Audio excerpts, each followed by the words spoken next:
Écoute donc cette vidéo jusqu'à la fin. Bao. Aujourd'hui, le président du Conseil constitutionnel, Clément Atangana, serait entre la vie et la mort. Et là, ce n'est pas du NDM de quartier. C'est le genre de breaking news qui secoue même le silence de la présidence. Clément Atangana. Ce nom-là ne vous fait peut-être ni chaud ni froid, mais dans les hautes sphères du pouvoir, c'est un nom qu'on prononce avec prudence. L'homme a 83 ans bien tapé. Né en 1941, époque où Yaoundé ressemblait encore à un gros village avec 2 lampadaires et un seul camion. Et pourtant, malgré les rides, le poids des années et une carrière politique à rallonge, c'est lui qu'on a mis à la tête du Conseil constitutionnel. Pas parce qu'il est rapide. Non. Pas parce qu'il est brillant. Non plus.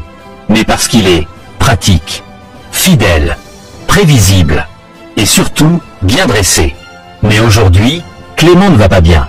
Il est malade. Très malade, nous dit-on. Le genre de maladie qui ne s'annonce pas avec les tam-tams, mais qui fait trembler tout le système. Il serait maintenu en vie par la présidence. Pas par Dieu, pas par sa famille, pas même par les médecins, mais par le pouvoir. À ce niveau, ce n'est plus un corps humain. C'est une pièce maîtresse dans un échiquier politique en ruine. Le vieux magistrat est devenu un symbole vivant d'un régime à bout de souffle. Imaginez un instant. Un conseil constitutionnel censé arbitrer les élections de 2025, donner les résultats, valider les bulletins, diriger l'orchestre électoral du pays, et son chef est sur une civière, transporté dans une ambulance médicalisée, affrétée par la présidence elle-même. C'est pas une rumeur, c'est une réalité. Le pouvoir envoie les sirènes. Mais pas pour sauver la démocratie. Pour maintenir le décor. Parce que sans Clément Atangana, c'est tout le rideau qui tombe. Il est l'un des derniers piliers encore debout dans une structure qui s'effrite comme un immeuble mal construit. Même malade, même couché, même perfusé, il doit rester à son poste. C'est lui qui doit valider la prochaine mascarade électorale. Lui et personne d'autre. Parce qu'il connaît la chanson. Il connaît les trucs, les plis, les faux-semblants. Un remplaçant? Trop risqué. Trop imprévisible. Trop sain d'esprit. Alors pendant que le peuple manque d'aspirine dans les hôpitaux, que les femmes accouchent sur les trottoirs et que les jeunes crèvent à petit feu dans le chômage, le régime mobilise une ambulance VIP pour garder un homme de 83 ans en vie. Pas pour lui, mais pour ce qu'il représente. La continuité d'un mensonge bien huilé. Une constitution détournée. Une façade démocratique pour tromper les bailleurs de fonds et les caméras occidentales. Et dans cette ambiance de fin de règne, le simple fait que cette information sorte dans la presse, c'est déjà une alerte rouge. C'est comme si le régime avait éternué en public. Et au Cameroun, quand le lion éternue, c'est toute la savane qui retient son souffle. Parce que Clément Atangana malade, c'est un aveu. Un moment rare.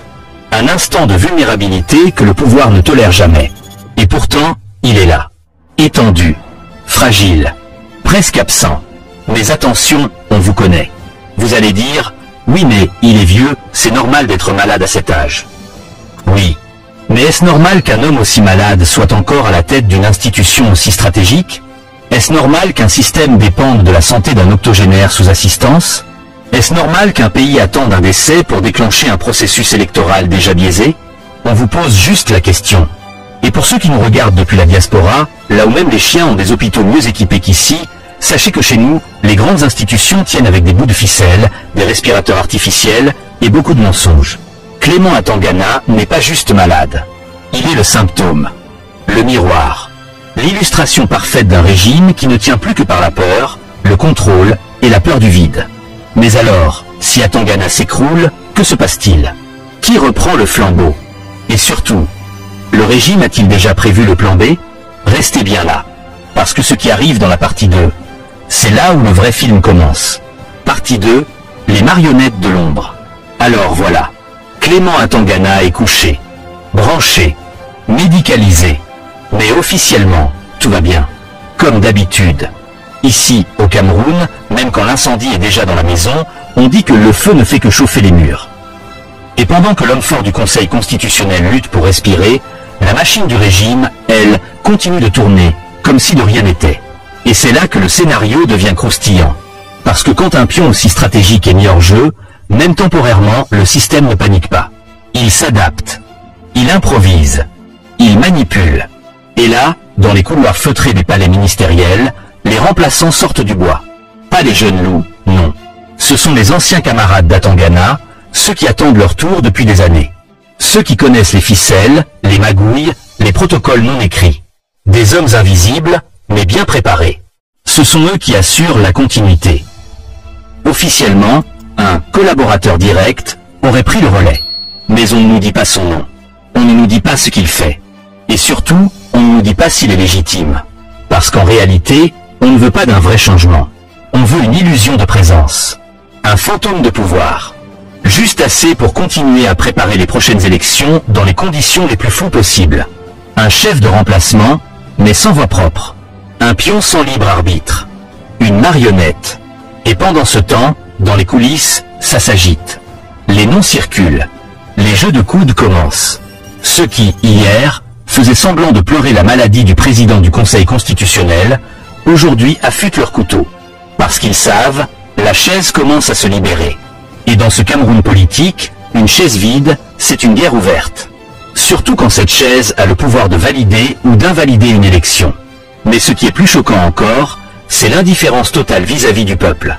Parce que pendant que ces hauts dignitaires préparent la suite entre deux dîners à l'hôtel Montfébé, le citoyen lambda n'a même pas accès à la vérité. Aucun bulletin médical officiel. Aucune communication claire. Rien. Juste le bruit des couloirs. Juste des murmures. Parce que dans ce pays, la santé d'un homme politique est un secret d'État. Même quand cet homme tient l'un des leviers les plus critiques de la République. Et là, on commence à comprendre le vrai jeu. La maladie d'Atangana ne gêne pas le régime. Au contraire, elle est utile. Tant qu'il est là, vivant, symboliquement, on évite de parler de succession. On évite de rouvrir le débat sur la composition d'un conseil constitutionnel déjà contesté. On maintient le flou. On gagne du temps. Et pendant que les Camerounais s'inquiètent, s'interrogent ou s'en fichent, le pouvoir organise son hold-up électoral, en silence. D'ailleurs, un petit jeu. Devinez combien de Camerounais connaissent, ne serait-ce que les noms des membres du Conseil constitutionnel? Combien savent qu'ils sont nommés par décret présidentiel? Combien savent que cette institution n'a jamais invalidé une élection, même quand les irrégularités étaient flagrantes?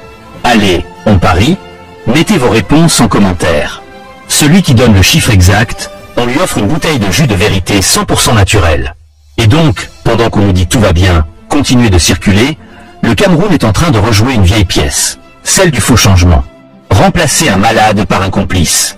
Maintenir l'illusion.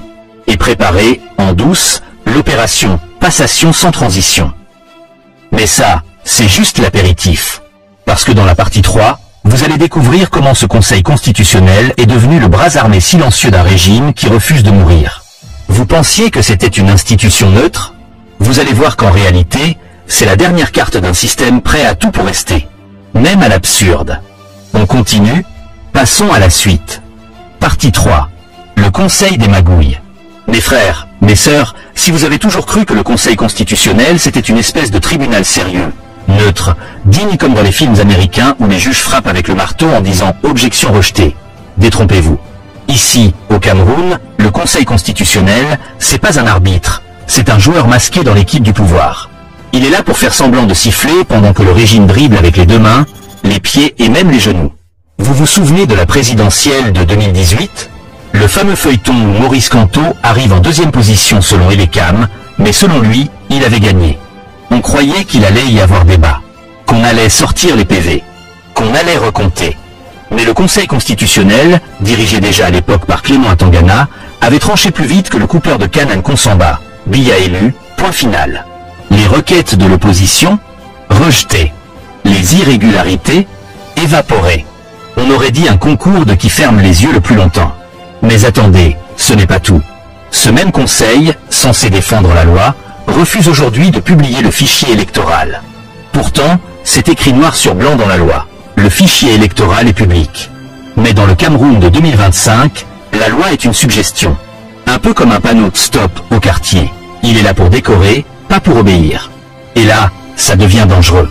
Parce que sans fichier électoral clair, on ne sait pas qui vote. Ni combien. Ni où. Le régime prépare une élection comme on prépare un plat de ndolé pour une visite surprise. Dans la précipitation, dans le flou, avec beaucoup trop d'huile et zéro transparence. Et pendant ce temps, le Conseil constitutionnel garde le silence. Un silence complice. Un silence calculé. En fait, on dirait que le Conseil n'a qu'une seule mission. Valider tout ce que le pouvoir lui présente. Le scrutin est sale. Pas grave. Le fichier est flou? Pas grave. Il y a des morts qui votent? Tant mieux, ça augmente la participation. Les gens sont choqués? On va dire que c'est la faute aux réseaux sociaux. Vous voyez le film, non? Et pendant que tout le monde se plaint de la fraude, du clientélisme, de l'injustice, le Conseil constitutionnel se cache derrière ses rideaux en soie, dans un silence de cimetière. C'est un peu comme un gardien de but qui tourne le dos au pénalty. Et quand le ballon entre, il applaudit. Et nous, les citoyens, on est là comme des spectateurs dans un match truqué, à crier « arbitre vendu ». Sauf que l'arbitre, c'est le cousin du joueur principal. Mais il faut qu'on se pose une vraie question. À quoi sert encore cette institution? Est-ce qu'elle protège la République ou bien elle sert juste à blanchir les sales combines du régime? Parce que soyons honnêtes, quand une institution ne sert plus le peuple, quand elle devient le rempart d'un seul clan, elle n'a plus aucune légitimité. Elle devient un décor, une vitrine, une boîte vide. Et donc, la maladie d'Atangana, ce n'est pas un simple événement médical. C'est la fissure d'une façade. C'est comme si le rideau venait de se déchirer un peu, nous laissant entrevoir ce qu'il y a derrière. Des vieux hommes fatigués qui tirent les ficelles d'un spectacle électoral auquel plus personne ne croit. Et pourtant, ils s'accrochent. Parce qu'ils savent, la moindre transparence, c'est la fin du jeu. Mais alors, que faire quand même le Conseil constitutionnel devient une arme politique?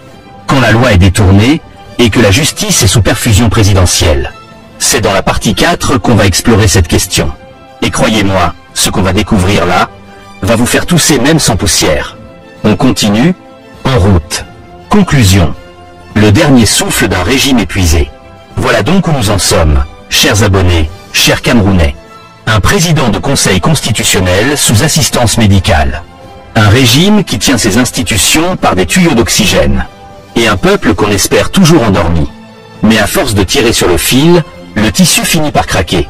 Et cette fois, même les aiguilles du mensonge semblent rouillées. Ce n'est pas seulement Clément Atangana qui est malade.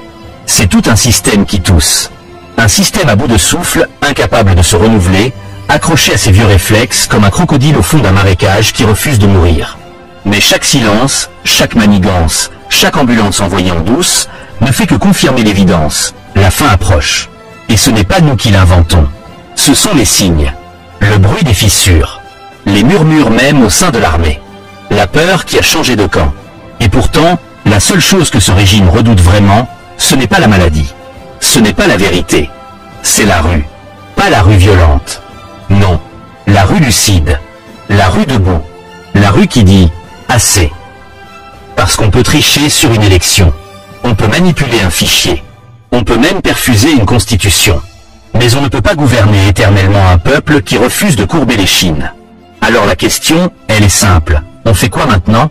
On continue à espérer que les vieux messieurs rendent leur tablier gentiment? On participe à une autre mascarade électorale organisée sans électeurs connus? Ou bien on décide ensemble de tirer le frein à main? De dire non? Pas cette fois. Pas encore. Le Cameroun n'est pas une clinique pour régime fatigué. Ce pays est une terre de jeunesse, de créativité, d'intelligence, de courage. Il est temps que ça se voie. Il est temps que ça s'entende. Et si le pouvoir continue de boucher ses oreilles, eh bien, qu'il sache que la rue, elle, n'a pas besoin de micro. Ratchoukou l'Afrique TV, partout, dans tout l'Afrique centrale, dans tout l'Afrique de l'Ouest et dans tous les pays de l'Hexagone. On se dit à la prochaine, hasta la vista, baby. Bisous là-bas les gars. Bao.